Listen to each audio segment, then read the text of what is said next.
Amen. Amen. Nakaupo natin ang Panginoon. Amen. Hallelujah. Praise the name of the Lord.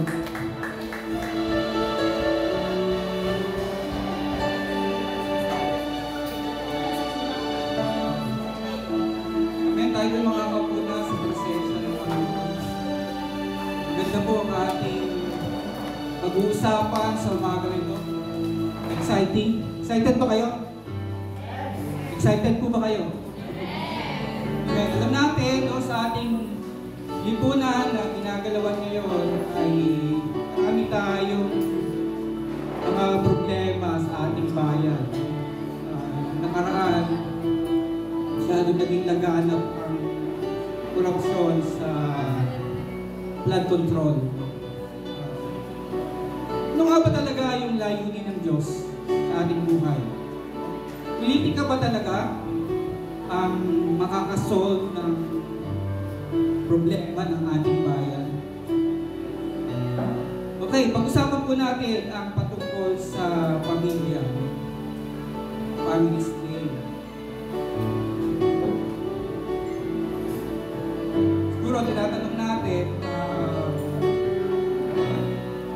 ano ba yung kalooban ng Diyos sa ating buhay? Tatanong ba kayo na? Tatanong ba tayo? Hello? Mga kapatid, tatanong po ba tayo? Ano bang kalooban talaga ng Diyos sa ating buhay? Ito po, no? Ating pag-uusapan ay patungkol sa pamilya. Meron ba tayong ano dyan? Meron ba tayong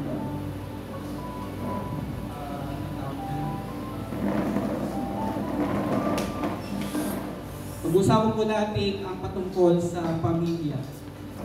Ito ba pamilya? Ito ba pamilya?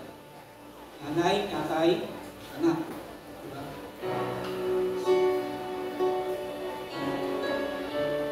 Meron ba tayo sa ano? Wala.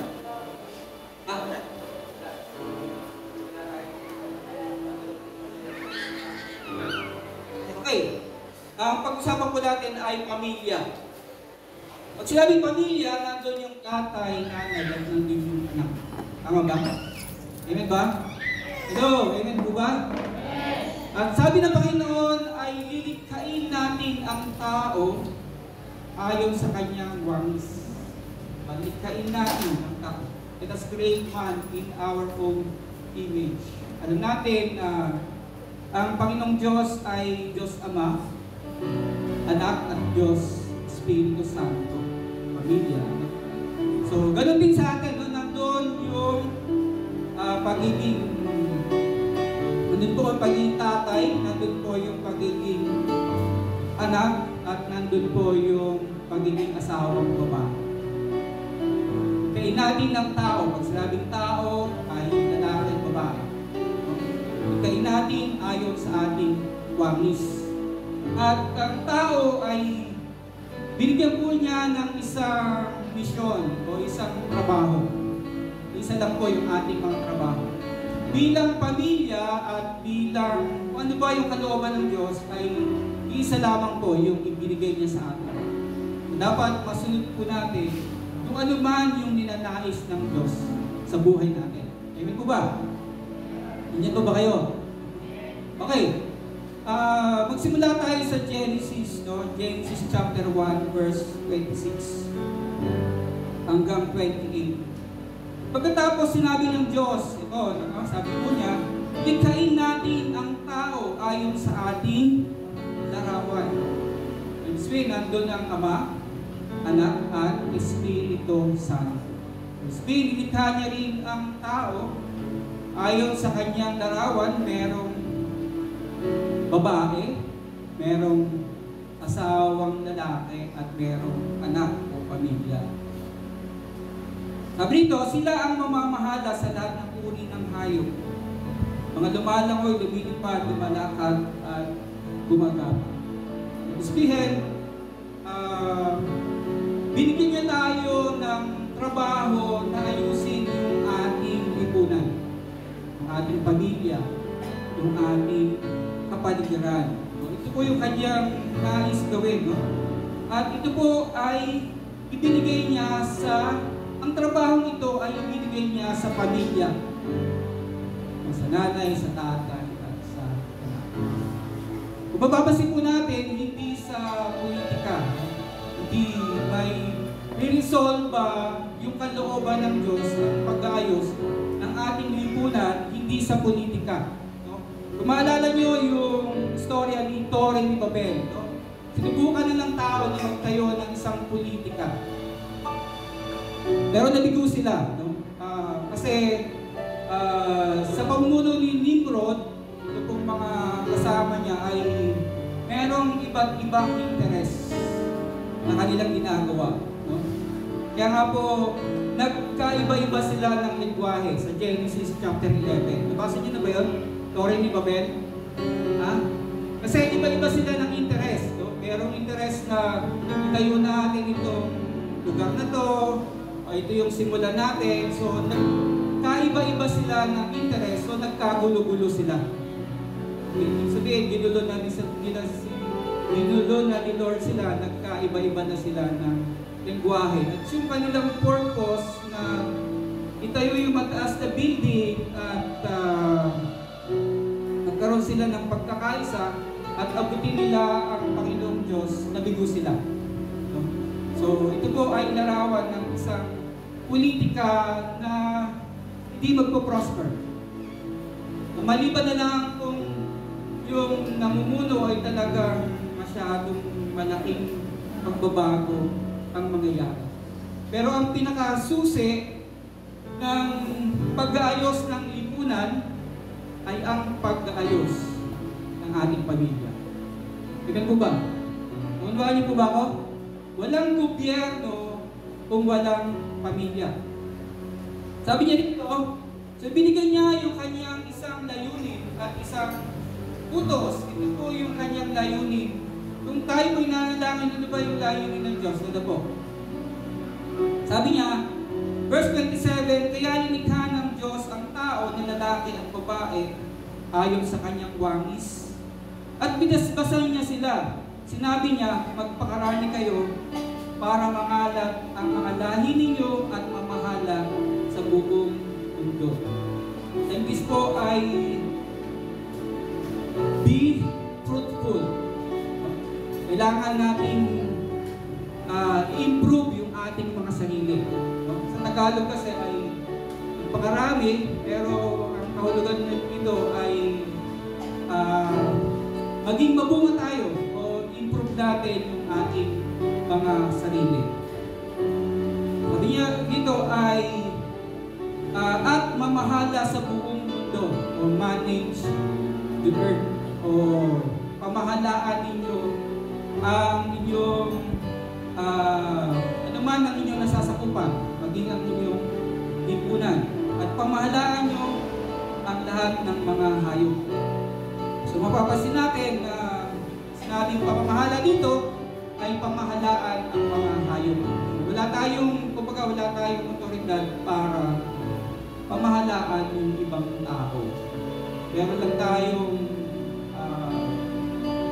karapatan na i-improve yung ating mga buhay, yung ating mga sarili, no?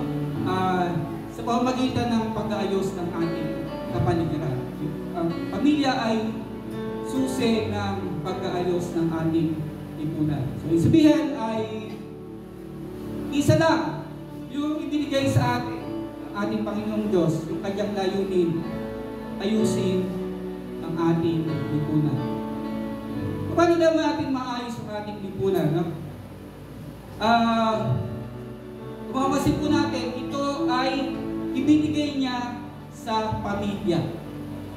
Unyuhan niyo po ba sabihin? Amen? Sinabi niya sa pamilya. Sinabi niya sa lalaki, sinabi niya sa babae. O sinabi niya sa pamilya na ayusin ating lipunan. Ibig sabihin, kung magiging maayos yung bawat pamilya, magiging maayos ang ating lipunan. Amen po? Naunuhan niyo po ba po? So, ginagawa ng Diablo, ng kaaway upang guluhin ang lipunan ay una niyang inaatake ang pamilya. Sinisira niya yung bawat pamilya. Lalo na yung mga tatay, di ba? Napansin niyo ba? Wala halos tatay na dumadalo sa bahay-sambahan, bibihira. Pero congratulations sa mga tatay. Kuya Michael, Tatay Maning, Kuya Onel, congratulations. Kahit di ilan lang tayo. Amen? Kailangan nating buuin yung ating pamilya. Okay, pag-usapan po natin. Ito po ay mabilis lamang. Alam ko naman na alam na natin, lagi natin pinag-uusapan ang patungkol sa pamilya. Colossians chapter 3, saan po natin ating mga Biblia. Alam ko na pamilyar na tayo sa tungkol sa pamilya. Very basic na po sa atin ito. Colossians chapter 3 verse 18. Sabi rito, mga babae, magpasakop kayo sa asawa ninyo dahil yan ang nararapat gawin bilang mananampalataya sa Panginoon. Babae, pasakop. Hindi na po namin masyadong hihimayin ito dahil masyado na pong napakarami na natin pinag-usapan tungkol dito. Verse 19, mga lalaki, Kuya Michael, mahalin ninyo ang asawa ninyo at huwag din silang pagmamalapitan. Kailangang mahalin. Siguro, pinag-usapan natin yung 1 Corinthians chapter 13 patungkol sa pag-ibig. Napakaraming definition ng pag-ibig. Tama ba? Pag-ibig ay nag-iisip, pagbaba. Pero isa lamang po kung ating titingnan, ito ba ang kahulugan ng pag-ibig? Ito po ay pagbibigay. Isang simple pagbibigay. O sabihin, mga tatay, mag-provide kayo ng pangangailangan ng inyong asawa. Mahalin ninyo ang inyong asawa. At huwag niyo silang pagmalupitan. Verse 20. Mabilis lang po, siguro mga 30 minutes lang na kayo. Mga anak, sundin ninyo ang mga magulang niyo sa lahat ng bagay. Simple lang, di ba? Bilang anak, sundod ka sa iyong magulang. Dahil kalugod-lugod ito sa Panginoon. Ano ba ang koneksyon ng ating lipunan sa mga bagay nito? Kung magiging maayos yung pagpapalaki ng nanay at tatay sa kanyang anak, magiging maayos ang ating lipunan. Halimbawa, yung tatay at nanay ng isang mayor ay maayos yung pagpapalaki sa kanya ng kanyang magulang, magiging maayos siyang mayor. Naunawaan niyo po ba ako? Kakaunawaan po ba tayo? Malinaw po ba sa atin? Kung ang isang presidente ay maayos ang kanyang pagpapalaki ng kanyang nanay at tatay, magiging maayos ang ating presidente. Sabihin, ang susi pa rin para isaayos ang ating lipunan ay ang ating pamilya. Kung ang mga magulang ay pinababayaan ang kanilang mga anak, hindi naging maayos ang kanilang pagpapalaki, problema ito ng ating lipunan. Amen po ba? Naunawaan niyo po ba ako? Amen po ba? Sige, kung maayos yung pagpapalaki ng ating mga magulang, maayos tayong makikisalamuha sa mga tao. Magiging maayos yung ating mga trabaho, yung ating mga ginagawa. Amen? Dahil maayos tayong pinalaki ng ating mga magulang. Ang naging problema ngayon ay masyadong inaatake ng kaaway ang ating pamilya. Masyado nang sinisira ng kaaway ang ating pamilya. Lalo na sa pag-aaral, yung masyadong itinuro ng simbahan na yung iyong career ay ayusin mo. Diba? Tama? Tama ba? Tama ba mga kabataan? Amen? Pinahalagahan ba natin yung ating career? Yung ating trabaho, yung ating ginagawa? Pinahalagahan ba natin? Pero ang nagiging problema nito ay masyado na tayo nakapokus sa ating career. Mga kabataan, tinatanong niyo ba anong kalooban ng Diyos? May kausap ko ba ako? Nais niyo bang malaman kung anong kalooban ng Diyos, mga kabataan? Amen?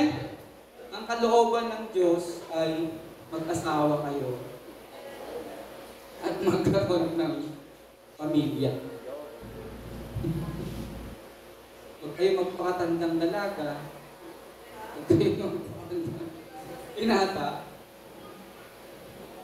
Sa iniisip natin na, diba pagka sinabi mong wala ka ng pakialam, yung pagka naging sinasabi mo na nanay at tatay ko na hindi ko na kayo kailangan, sa mga kamag-anak ko hindi na kayo kailangan, mabubuhay ako sa sarili ko.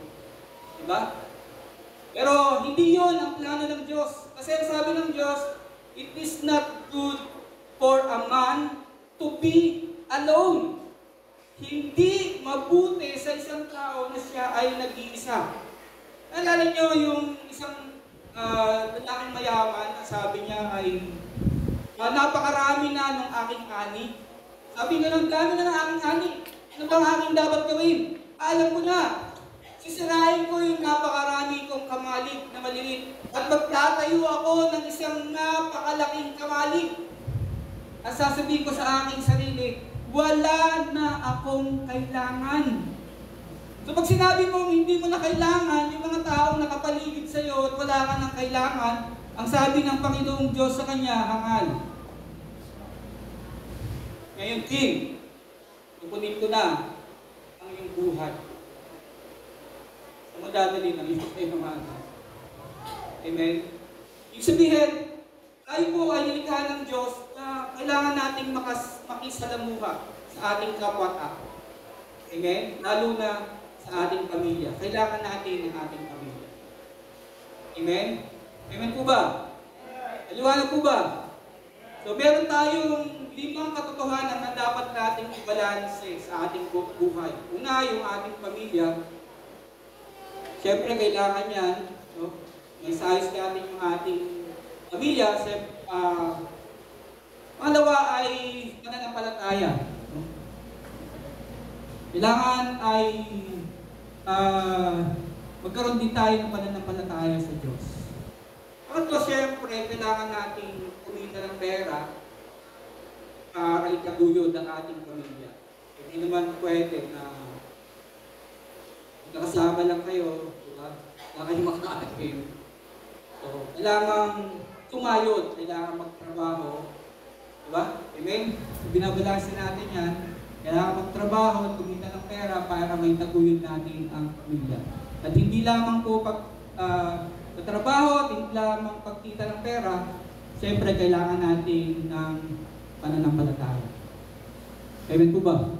Ang Panginoong Diyos, ang sabi niya ay magtrabaho ka ng 6 na araw at pang-7 araw ay ibigay mo sa akin. Sabi ng Panginoon, ito ay akin at hindi sa iyo. Pahinga ka at alahanin mo yung lumikha sa iyo. Kailangan natin ng pananampalataya. Okay? Okay. Ang pananampalataya ay kailangan ma-develop sa ating mga buhay. Ang pananampalataya ay kailangan natin sa ating buhay, lalo na sa paghahanap buhay, sa trabaho. Halimbawa, ikaw ay magsasaka at ikaw ay nagtatanim, pananampalataya yung ating ginagamit. Diba? Iniwala tayo na yung ating binhi na itinanim, ito ay lalago at mamumunga. Pananampalataya yung ating ginagamit sa maging sa pagtatayo ng tindahan o ng karinderya, di ba? Magluluto ka ng napakaraming pang-ulam, hindi mo naman alam kung mauubos, di ba? pananampalataya ang gagawin mo, ang kailangan mo para alam mo na yung iniluto mong mga ulam at kanin, mauubos yan sa tubig ng Diyos. Amen? Amen? So, faith ang ating kailangan.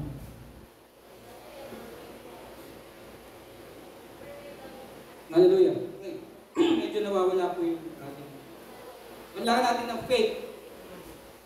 Hindi lang paghahanap buhay, kailangan natin ng pananampalataya, paniniwala sa ating Panginoong Diyos. Pang-apat, syempre, kailangan natin ng pakikipagkaibigan. Diba? Hindi tayo pwedeng mabuhay ng para sa sarili natin. Kapag sarili na lang natin, no? Sabihin, wala na tayong pwedeng pagsilbihan at wala na tayong pwedeng magsilbi sa atin. Panglima ay yung ating personal na kalusugan. Kailangan po natin alagaan ang ating kalusugan. Yan po ay nakalagay sa 3 John chapter 2. Sabi doon ay mga kaibigan ay nais ko o gusto ko na maging malusog ang inyong pisikal na pangatawan kagaya ng inyong paglagong spiritual. So, SBL, ang Panginoong Diyos ay may concern sa ating physical na kalagayan. Sabi niya, tayo ay, ang ating katawan ay templo ng banal na spirito at hindi natin pwedeng lumisan. Okay po? Okay po ba? Kakaunawaan tayo? Wala pa bang inaantok dyan? O pagka meron na, medyo tapitin mo yung katabi. Tingnan mo siya, babantayan mo. Okay, mga babae, pasakop kayo sa inyong asawa ninyo dahil yan ang nararapat gawin bilang mananampalataya. Okay, yan ang nararapat gawin. Sabihin ito ay sinasabi sa mga mananampalataya bilang mga anak ng Diyos, bilang tumanggap sa Kanya, bilang Panginoon ng sariling tagapagligtas, bilang nagsisi ng kasalanan, bilang tayo ay isinilang na muli sa Espiritu, tayo ay mga anak ng Diyos, tayo po ay binigyan ng kautusan na isaayos po yung ating pamilya. Ito raw po yung narapat gawin bilang mananampalataya sa Panginoon. Mga lalaki, mahalin ninyo ang asawa ninyo at huwag ninyo silang pagmalupitan. Mga anak, sundin ninyo ang mga magulang nyo sa lahat ng bagay dahil kalugod-lugod ito sa Panginoon. 21. Mga magulang, huwag kayong gumawa ng anumang bagay na kasasama ng loob ng mga anak nyo para hindi sila panghinaan ng loob. Yung mga magulang, kayo po yung laging mag-support sa ating mga anak para ating silang palakasin ang loob. Ang alipin, sundin ninyo sa lahat ng bagay ang mga amon nyo rito sa lupa, hindi lang kapag nakatingin sila dahil nais ninyong malugod sila sa inyo. Gawin nyo ito ng buong puso at may takot sa Panginoon. Ano man ang gawin nyo ito ng buong katapatan na parang ang Panginoon ang pinaglilingkuran ninyo at hindi ang tao. 24. Alam naman ninyong may gantimpala kayong matatanggap sa Panginoon dahil si Kristo na Panginoon natin ang siyang pinaglilingkuran ninyo. Verse 25, ang sino mang gumagawa ng masama ay parurusahan ayon sa kasalanan niya dahil ang Diyos ay walang pinapaboran. Dahil ang Diyos ay walang pinapaboran. So, tayo po ay binigyan ng isang layunin, no? Na ayusin natin yung ating lipunan. At ang pag-ayos ng ating lipunan ay nakasalalay sa bawat pamilya. Okay? Kung hindi naging maayos ang pagpapalaki ng mga magulang sa kanilang mga anak, okay? Magiging contractor na ito na corruption. Okay? Kasi hindi naging maayos yung kanilang pamilya. Pero tayo bilang mananampalataya, bilang pinatawad, and kailangan po natin ayusin ang ating pamilya. Kung tinatanong natin, ano ba yung layunin ng Diyos at kalooban ng ating Panginoong Diyos, lalo na sa mga kabataan, pag tinatanong ba natin, Lord, ano ba ang kalooban? Ang kalooban ko ay mag-asawa kayo. Magkaroon tayo ng pamilya. Wala na po iba. Amen? Amen po ba? At ayusin yung pagpapalaki ng inyong mga anak. Ano ba yung ating pinag-usapan? Okay, doon tayo sa ating outline. Alam natin na ang layunin ng ating Panginoong Diyos ay ayusin yung ating lipunan, magiging produktibo tayo. At sa pamamagitan nito ay ang ating pong pamilya ay may sasaayos. May outline ba tayo? Okay, sa number 1. Number 1 po tayo. So, makita ang layunin ng Diyos sa pamamagitan ng pamilya. So, yun po. Ang pagbuo ng isang pamilya na may layunin paunlarin ng lipunan, so yun, babae magpasakop sa asawa. Hello? Bakit hindi na yung babae? Pwede naman lalaki, di ba? Lalaki. Mahalin. Ang yung asawa. Di ba? Tama ba? Tama ba yung tanong? Di ba? Dapat inuna yung lalaki, mahalin ng asawa. Pero bakit inuna yung babae? So, babalik tayo sa Genesis, di ba? Sa Genesis kasi yung babae ang natukso. Tama ba? Ayun natukso. So, ang binigyan ng Panginoong Diyos ng pamamahala ay yung lalaki. Pero siguro si babae ay medyo nababagalan, parang gano'n naman yun, di ba? Parang iniisip ni babae, parang si lalaki, wala namang ginagawa. Siguro dapat ako yung nag-lead sa kanya. So, natukso siya ng ahas. So, nung siya ay natukso, ang sabi ng Panginoon kay Adan ay lahat pwede mong kainin maliban sa bunga ng punong kahoy na ito. Pero siya po ay natukso ng ahas. Kumain siya at binigyan ng kanyang asawa. Sinubukan niya na pangunahan yung kanyang asawang lalaki. Kaya pagdating sa New Testament, sinasabi na agad na babae. Diba, yun naman din ang utos sa Old Testament, di ba? So, maghihirap ka sa iyong panganganak at kailangang magpasakop ka sa iyong asawa.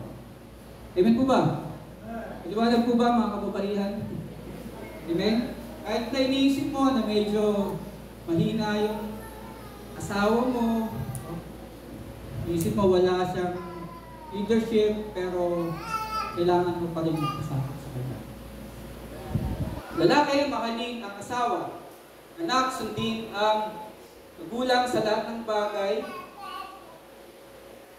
So, kailangan po natin sumunod at may magulang gumawa ng para sa kalalakas ng loob ng kanilang mga anak. So, kailangan po natin ayusin yung pagpapalaki sa ating mga anak. Dahil pagdating ng araw, sila po yung magtatrabaho. Okay? Sila po yung haharap sa ating lipunan. So, balang araw, diba, yung anak mo ay, malay mo, yung anak mo, Kuya Michael, ay maging mayor ng San Pablo. O maging presidente ng Pilipinas. Yan. So, sabihin, kung maayos yung pagpapalaki ng mag-asawa ni Kuya Michael at ni Maricris sa kanyang anak, yung kanilang anak ay magiging maayos.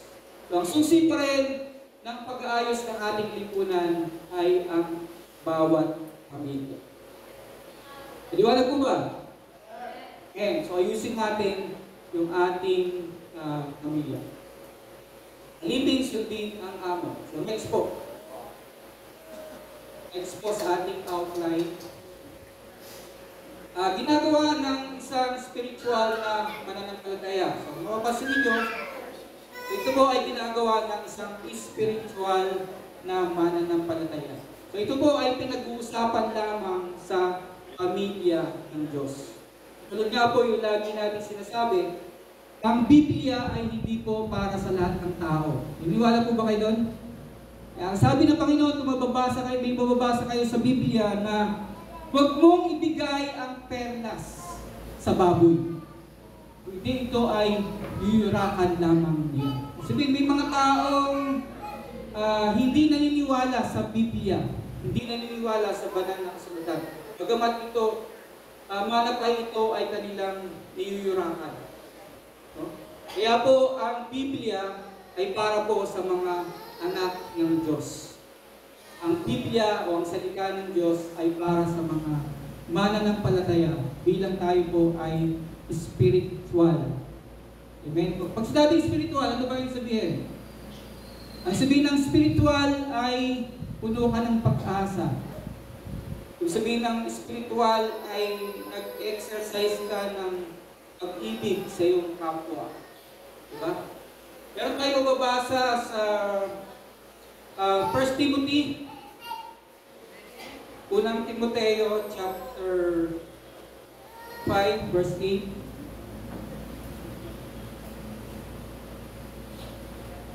Puntahan po natin ang aklat ng Timoteo.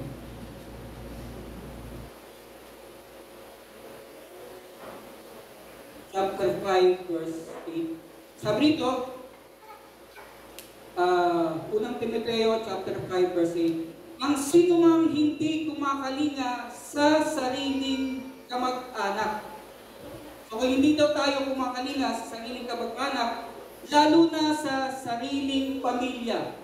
So hindi mo kinakalinga ang iyong pamilya, pinababayaan mo ang iyong pamilya, pinababayaan mo ang iyong kamag-anak. Sabi ito, ang sinumang hindi kumakalinga sa sariling kamag-anak, lalo na sa sariling pamilya, ay tumalikod sa pananampalataya. Napakahirap ito, no? Pagka pala ikaw ay hindi nagpo-provide o kumakalinga sa iyong pamilya, tumalikod sa pananampalataya at masahol pa sa mga hindi mananampalataya. So bakit ba? Bakit ba? Kapag ikaw ay hindi marunong kumalinga sa pamilya, hindi ka marunong magbigay, hindi ka nagpo-provide, no? Yan po ay masyado kong malalim na pinag-isipan. Bakit kapag hindi ka nag-provide sa iyong pamilya, ay tumalikod? Napakatindi po na, no? Isipin, tumalikod ka sa pananampalataya. Kapag hindi ka marunong mag-provide o hindi ka marunong magbigay. Amen? Amen po ba? Amen. Bakit pag hindi tayo marunong magbigay, tumatalikod ka na sa pananampalataya? Bigat ito, no? Diba? Ibig sabihin, ang pagbibigay ay isang karakter ng Diyos na ating pinapakita, no? Ini-exercise natin. Kung ano ang Diyos, siya po ay mapagbigay, ibig sabihin ay pinapractice natin. Yung pagbibigay ng Diyos ay dumadaloy sa atin at tayo rin ay marunong magbigay, marunong mag-provide sa ating pamilya. Nakakapagbigay tayo. Pero kung hindi tayo nagbibigay, tayo ay nagiging maramot. Hindi marunong magbigay. Katabitin mo yung katabi. Yung sa kanya, marunong ka bang magbigay? Madamot ka ba? Amen. Ibig sabihin, kung hindi tayo marunong magbigay, anong karakter ang pinapractice natin? Diba? Yung karakter ng Diablo. Sabihin, naparito ng Diablo para manira, mangwasak, at pumatay. Ibig sabihin, pagka hindi mo ini-exercise yung karakter ng Diyos patungkol sa pagpuprovide sa iyong pamilya at pagbibigay, ibig sabihin, sabi niya rito, tumalikod sa pananampalataya. Ibig sabihin, kailangan nating practice, kailangan nating i-exercise ang patungkol sa pagbibigay. Amen po ba? Amen! Pasalamatan natin, amen. Amen po ba? Dahil ang karakter ng Diyos, siya ay provider. Siya ay nagbibigay. Ibig sabihin, the more na ine-exercise mo ang giving, the more na ine-exercise mo ang karakter ng Diyos. Pero kapag tayo ay nagiging madamot, hindi marunong magbigay, ine-exercise natin ang karakter ng Diablo. Kaya sabi niya, kung hindi ka marunong magmahal, pumaliga sa iyong kamag-anak at sa iyong pamilya, tumatalikod ka sa iyong pananampalataya at higit ka pa sa mga hindi nakakakilala sa Diyos dahil sa ikaw ay madamot at ayaw magbigay. Sabi mo sa iyong katabi, sa madamot, amen, ayaw magbigay. Amen. The more na tayo ay nagbibigay, the more na tayo ay pinagpapala ng ating Panginoon Diyos. Amen. Ibig sabihin, pinapractice natin yung karakter ng Diyos na siya ay provider sa ating mga buhay. Okay? Pagka hinaharangan natin yung blessing, pagka yung blessing ay hindi nakaharap lang sa atin, hindi natin binibigay, parang kanal yan, no, na iba yung tagal dito, bangbang yung sabihin yung pagka yung kanal ay hindi dumadali ang tubig, ito ay nabubulok. Pero kailangan nating padaluyin. Kailangan tayo maging daluyan na pagpapala. Kung ano man yung binigay ng ating Panginoong Diyos sa atin ay kailangan nating ibahagi sa ating kapwa. Kailangan nating ibahagi sa ating pamilya. Nagkakaunawaan po ba tayo? Amen? Amen? Dahil ang Diyos po ay Diyos na kapagbigay. So, pasin po natin, no?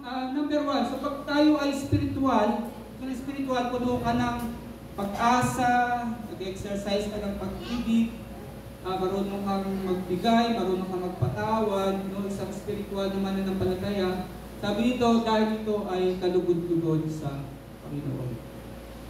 So, ang iniisip mo ay kung parang nakapako ka na lang sa pamilya, parang ganun ka, parang nakapako na lang yata ako dito sa aking pamilya.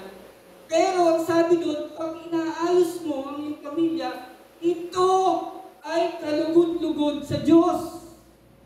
Ito ay bahagi ng serbisyo mo sa Panginoon kapag yung iyong pamilya ay inaasikaso mo. Pagka yung tatay mo ay inaasikaso mo, kapag yung nanay mo ay inaasikaso mo, kinakalinga mo ang iyong mga anak, ito ay kalugod-lugod sa Diyos. Kung iniisip mo, para bang nakapako na lang yata ako sa tatay ko, ano lang yata, buong buhay ko yata. Nasa kanya na, para hindi na ako makapaglingkod sa Diyos. Nagkakamali po kayo. Sabi sa Biblia, pag ginagawa mo ang pagkalinga sa iyong pamilya, ginagawa mo ito, serbisyo para sa Panginoon Diyos. Palakpakan po natin ang Panginoon. Okay? Kaya huwag natin isipin na parang hindi na ako makapag-serve kay Lord, hindi ata ako makapag-full time. Diba? Pero ginagawa mo naman yung serbisyo sa pamilya mo. Ang sabi doon, ito ang nais ng Diyos. Kung babalahin, tulitan po natin ng Genesis, ang sabi doon, gusto niya na paunlarin, ayusin yung ating lipunan. At ang gagamitin niya ay ang bawat pamilya. Kung isasaayos po natin yung ating pamilya, kung bawat pamilya po ay magiging maayos, no? Magiging maayos po ang ating lipunan. Pangalawa, ang bibigat ng mensahe dito. Ang Panginoon. Number 2, ang Panginoon ang pinaglilingkuran at hindi ang tao. Akala mo yung tatay mo lang ang pinaglilingkuran mo. Akala mo yung mga anak mo lang ang pinaglilingkuran mo. Akala mo lang yung asawa mo lang ang pinaglilingkuran mo. Pero ang sabi dyan, ang pinaglilingkuran mo ay Panginoon at hindi hindi ang tao. Yung ginagawa mong serbisyo sa pamilya mo ay ginagawa mong serbisyo sa Panginoon. Paano natin mamahalin ng Diyos na hindi mo nakikita? Pero yung kapwa mo, hindi mo kaya mahalin. Paano mo sasabihin, I love you Lord, hindi mo naman siya nakikita. Pero yung asawa mo, hindi mo kayang paglingkuran. Paano mo sasabihin, mahal kita, Panginoon, pero pinababayaan mo naman yung mga anak mo? Yung Diyos nga na hindi natin nakikita, sinasabing mahal natin. Amen? Pero sabi doon, kung ginagawa natin ito sa kanila, ginagawa natin ito hindi sa tao. Ito ay paglilingkod sa kanila. Amen po ba? Amen po! Ano natin ang ating pamilya? May nilikha sila na, o nilikha tayo na kawamis ng ating pamilya. At ang pinakaplano talaga ng Panginoong Diyos na ayusin yung ating lipunan, maging produktibo tayo, ito ay ma-accomplish niya sa bawat pamilya. Binigyan niya itong trabaho sa pamilya. Number 3, lapit na tayo matapos, number 3 na tayo. Kailangan maaga tayo. Sabi diyan, may gantimpalang matatanggap sa Panginoon. Review niyo po yung i-review niyo po yung binasa natin sa Colossians chapter 3 verse 18. Nandun po lahat na yan. Sabi doon ay may gantimpalang matatanggap sa Panginoon. Sabihin, kung maayos ang pagpapalaki ng ating mga anak, kung maayos yung ating pamilya, meron daw gantimpala. Yung gantimpala natin, hindi lamang sa lupa, ito ay gantimpala pagdating sa langit. Amen po ba? Amen. So, bibigyan tayo ng buhay na walang hanggan. So, naalala ko po yung aking kapatid na yung kapatid kong ito na lalaki ay masyadong concerned sa pamilya. Talaga gusto niya maayos yung aming pamilya. At bago pa lang siya noon na may asawa, hilig pa yung kanyang mga anak. At in-approach niya po ako, nilapitan niya po ako. Sabi niya, Kuya, masyadong seryoso eh. Sabi niya, Kuya, paano ba ako makakatulong sa ating pamilya? Paano ko makakatulong sa aking nanay at kay tatay? Paano ko makakatulong sa mga kapatid natin? Ako naman po, hindi po ako masyadong aware sa sagot. Pero ang sabi ko sa kanya, kapatid, ayusin mo lang ang iyong pamilya. Kung maayos ang iyong pamilya, tayong mga kapatid, wala tayong magiging problema. Hindi ka namin magiging problema. So kung bawat pamilya, tayong magkakapatid, ay maayos yung ating pamilya, walang magiging problema. Diba? Tama ba? Nakuha niyo po ba yung sabihin? Hindi kita magiging problema sa iyong pamilya. Ayusin mo lang ang iyong pamilya. So, medyo nakinig naman yung kapatid ko yun at sa kanyang pagpapamilya, naging maayos yung kanyang pagpapalaki ng kanyang mga anak at yung kanyang pamilya. At yung kapatid ko ito masyadong concern sa amin kapag konting problema lang, takbo agad siya. May problema yung sa kapatid namin, yung nanay namin, yung gulang namin, takbo agad siya. Pinupuntahan niya agad. So, meron po kasi kaming, alam ko yung parito, merong easy sa family. Meron pa tayo group chat sa family. Yun, meron po kaming group chat. Pag medyo yung group chat namin ay umuusok na sa conversation, mga galaw yung group chat namin, alam namin na may mga pinag-uusapan na hindi man problema, may mga event na dapat gawin.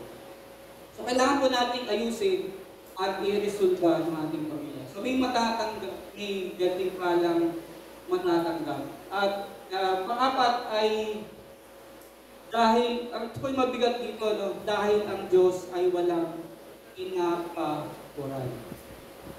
Masakit na dito, sabi ng Panginoong Diyos kay Moses, sabi ni Lord kay Moses ay, nung nagkasala, tumalikod yung mga Israelita at sumamba sa Diyos Diyosan, sabi ni Lord sa kanya, uubusin ko na silang lahat. Papatayin ko silang lahat. Ikaw lang ang ititira ko, Moses. Pero sabi ni Moses, wag ko. Kung aalisin niyo sila sa kanilang buhay, alisin niyo na rin ako. Nagbagong isip ng ating Panginoong Diyos. Pag-isip niya, okay, dapat natin gawin, sabi niya doon sa Exodus chapter 33 o 32, sabi niya doon ay, kaawaan ko ang gusto kong kaawaan at parurusahan ko ang gusto kong parusahan. So, sabihin, pag tayo ay lumabag sa mga kautusan ng Diyos, sa mga panuntunin ng Diyos, meron siyang kaakibat na parusa. Amen? Hindi tayo makakaiwas sa disiplina ng Diyos. Amen po ba? Amen po ba? Nararamdaman niyo ba yung pagdidisiplina ng Panginoon? Pag nagkasala ka, alam ng Diyos kung ano ang masakit sa iyo. Alam ng Panginoong Diyos kung paano kanya didisiplina. Maaring sa ibang tao, hindi masakit ito sa kanila. Pero alam ng Diyos kung paano tayo didisiplinahin ng Panginoon. Kaya sabi ito, ang Diyos ay walang pinapaboran. Amen? Nagkabali tayo ay didisiplinahin ng Panginoon. Amen? Kung tayo naman po ay maayos ang ating mga buhay, tayo po ay pagpapalain ng Panginoon. Okay. Alas 10 na. Medyo time tayo. Next tayo sa outline. Medyo patapos na po tayo sa ating personal observation. Ito po yung na-observe natin sa ating pinag-usapan.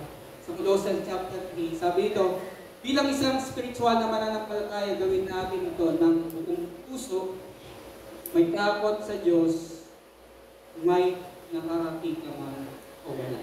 So, may nakakakita man o wala, gawin natin ito ng buong puso. Amen? Gawin natin ng buong puso at may takot sa ating Panginoon Diyos. Pangalawa, hindi na ito mahirap gawin sa ating pamilya bilang spiritual na mananampalataya. Kaya, hindi ko na masyadong inelaborate yung patungkol sa asawang babae, asawang lalaki. Kasi pamilya na tayo dyan, di ba? Amen? Amen po ba? Pamilya na tayo, kailangan ng babae magpasakot, kailangan ang lalaki mahalin ang kanyang asawang babae. Palakihin ang mga anak mong maayos, at ngatlo po ay alalahanin natin na may parusa sa mga hindi sumusunod sa mga alituntunin ng ating Panginoon. Amen? Amen po ba? Okay, sa ating konklusyon, ating pong pinag-uusapan,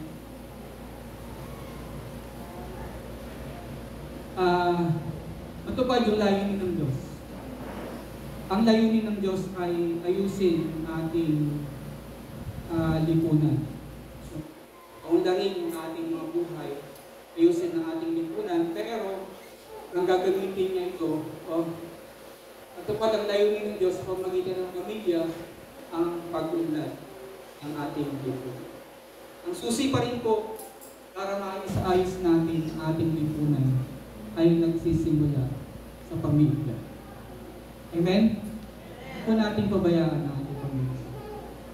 So, ang paglilingkod sa ating pamilya, sabi doon ay paglilingkod sa Diyos. Nakakalugod ito sa Panginoon Diyos. Kung minamahal mo ang iyong asawa, hindi siya ang iyong pinaglilingkuran, hindi ang Panginoon Diyos. Meron siyang pangako, tayo ay gagantimpalaan, meron din siyang warning, no? Kung hindi natin susundin ang mga bagay nito, tayo ay didisiplinahin at tayo ay parusahan.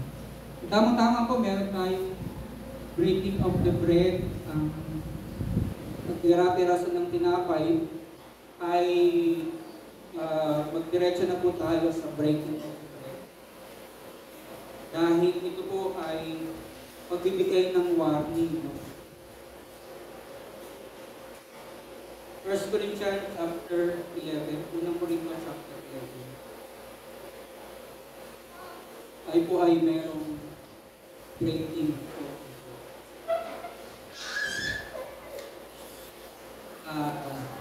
Simulan ko po sa verse 27. No? Kaya sino mang kumakain ng tinapay at umiinom ng inumin ng Panginoon nang hindi nararapat ay nagkakasala sa katawan at dugo ng Panginoon. So meron pong warning dito na bago tayo hatulan ng ibang tao ay hatulan muna natin ang ating sarili. Siya sa atin na kung tayo may pagkakamali, Lord, kamali po ako, matawaran po. Tulungan niyo po akong baguhin ang aking sarili. Verse 28, kailangan suriin ng bawat isa ang kanilang sarili bago kumain ng tinapay at uminom ng inumin. 29, sapagkat ang sinumang kumakain at uminom ng hindi pinahalagahan ng katawan ng Panginoon ay nagdadala ng kaparusahan sa kanyang sarili. So, ginagawa po natin ang breaking of bread para laging nating masiyasat yung ating mga sarili. Lord, ito ba yung aking pagkakamali? Kung meron man ay baguhin po natin, disiplinahin natin yung ating sarili para po hindi humantong sa yung ibang tao o yung ating gobyerno ang magdidisiplina sa atin. So, verse 30, at ito nga ang dahilan kung bakit marami sa inyo ang may hina at may sakit, ang ilan ay namatay. Ngunit kung susuriin ninyo ang ating sarili, kung tama o mali ang ating mga ginagawa, hindi tayo parurusahan ng Diyos.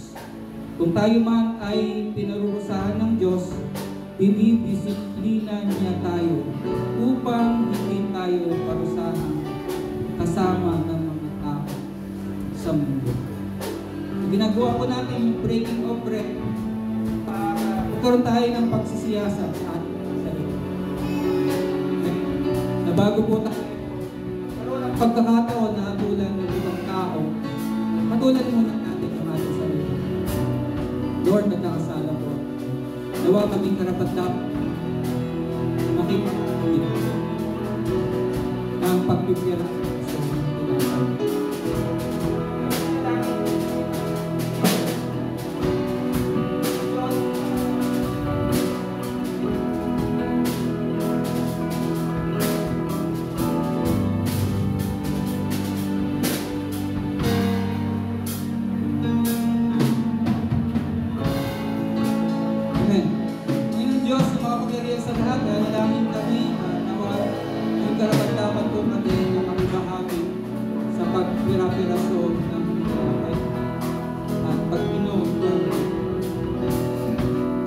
Juice bilang simbolo ng dugo. Maraming salamat po tayo namin sa ngalan ng Jesus. Bahagi po natin yung ating